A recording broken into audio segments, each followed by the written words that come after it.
अस्सलाम वालेकुम प्यारे दोस्तों, क्या हाल चाल है। प्यारे दोस्तों, अक्सर लोगों की शिकायत रहती है कि भाई हमने चार्जर भी न्यू लिया है लेकिन फिर भी सारा सारा दिन मोबाइल चार्जिंग पे लगा रहता है लेकिन बैटरी फुल नहीं होती। दोस्तों आज तो मैं आपको बहुत ही कमाल की ट्रिक बताने वाला हूँ।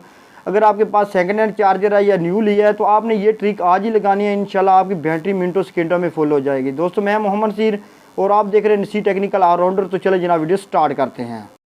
अच्छा तो दोस्तों ये मेरे पास एक बिल्कुल न्यू चार्जर है, ये बिल्कुल ओके चल रहा है। लेकिन इसका मसला ये है कि ये जनाब कई घंटों तक भी अगर मोबाइल चार्जिंग इस पे लगाया जाए तो ये जनाब जल्दी चार्जिंग नहीं करता।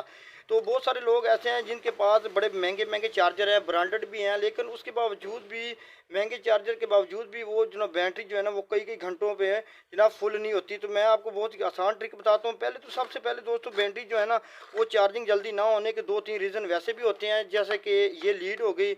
ये लीड अगर इसकी ख़राब हो जाए ना तो दोस्तों जब भी चार्जर जो है ना अगर आपका शुरू में सही है लेकिन बाद में अगर चार्जिंग स्लो कर रहा है तो इसका मतलब है कि आपकी ये लीड ख़राब है। ये लीड आपने ज़रूर चेक कर लेनी है। अक्सर ये जो ब्रांडेड चार्जर होते हैं, जो अच्छे चार्जर होते हैं, इनका दोस्तों ये जो जैक वगैरह होती है ना जहाँ पे जंग वगैरह आ जाता है, तो ये जो है ना आप जैक का आपने अच्छी तरह साफ़ कर लेने। इसकी वजह से भी मोबाइल चार्जिंग जो है ना वो बड़ी स्लो होती है।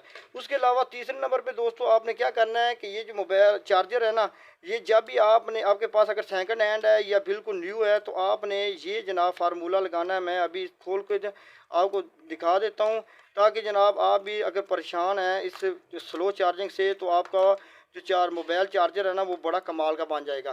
दोस्तों जब भी आपका मोबाइल चार्जर स्लो हो तो ये आप सिर्फ आपने एक काम करना, उसके अलावा कुछ भी नहीं करना कि आपको ये आउटपुट पर एक कैपेसिटर नज़र आ रहा होगा। ये दोस्तों अक्सर जो है ना अब 10 वोल्ट 220 यूएफ में है। तो दोस्तों आपने क्या करना है, दो काम करने हैं। या तो ये जो कैपेसिटर है ना 10 वोल्ट का, इसको इसके साथ एक कैपेसिटर और आपने लगा देना है। इसके नीचे है ना इसकी ये पॉजिटिव पिन है ना इसके ऊपर पॉजिटिव लगा देना है दूसरे कैपेसिटर का, और नेगेटिव का नेगेटिव के साथ लगा देना है। या तो आपने इसके साथ पैरेलल में एक कैपेसिटर लगा देना है। तो या दूसरे नंबर पे आपने दोस्तों इस कैपेसिटर की वैल्यू बढ़ा देनी है। वैल्यू बढ़ाने का मकसद ये है कि जैसे कि ये कैपेसिटर 10 वोल्ट का है तो आपने क्या करना है, इसी तरह का एक कैपेसिटर और ले लेना, लेकिन उसकी वैल्यू कम से कम 25 या 35 वोल्ट होनी चाहिए। दोस्तों बहुत ही कमाल की ट्रिक है, ये मैंने खुद यूज़ की हुई है। यही चार्जर जो है ना वो बिल्कुल फास्ट बन जाएगा और स्पीडों में काम करेगा। तो मैं अभी इसका जो है ना कैपेसिटर ये चेंज भी कर दूंगा। तो आपको पता है ये जो कैपेसिटर होता है ना यही होता है इसकी स्पीड बढ़ाने के लिए, इसका अहम किरदार होता है। और किसी भी जो सर्किट की पावर होती है ना वो यही कैपेसिटर ही होता है। तो बस आपने कैपेसिटर बढ़ा की वैल्यू बढ़ा देनी है, आपका चार्जर जो है ना वो फास्ट बन जाएगा। तो ये आपने नेगेटिव और पॉजिटिव के हिसाब से लगा देना है। तो दोस्तों यही चार्जर आपका ज़बरदस्त बन जाएगा। मैं अभी चेंज कर देता हूँ। इस तरह बहुत सारे दोस्त कहेंगे कि शायद ज़्यादा वैल्यू का कैपेसिटर लगाने से कोई मसला बनेगा, तो कुछ नहीं होता।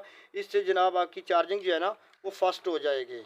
अभी मैं आपको चेक भी करवा देता हूँ कि ये देखो चार्जर बिल्कुल ऑन भी हो गया है, लेकिन इसके एम्पेयर आप जनाब डबल ट्रिपल हो गए हैं। दोस्तों ये थी आज की मुख्तसर सी इन्फॉर्मेटिव वीडियो। उम्मीद आपको अच्छी लगी। अगर अच्छी लगे दोस्तों में शेयर करो, हमारे चैनल को करें सब्सक्राइब, और मुझे दी इजाज़त। अल्लाह हाफिज़।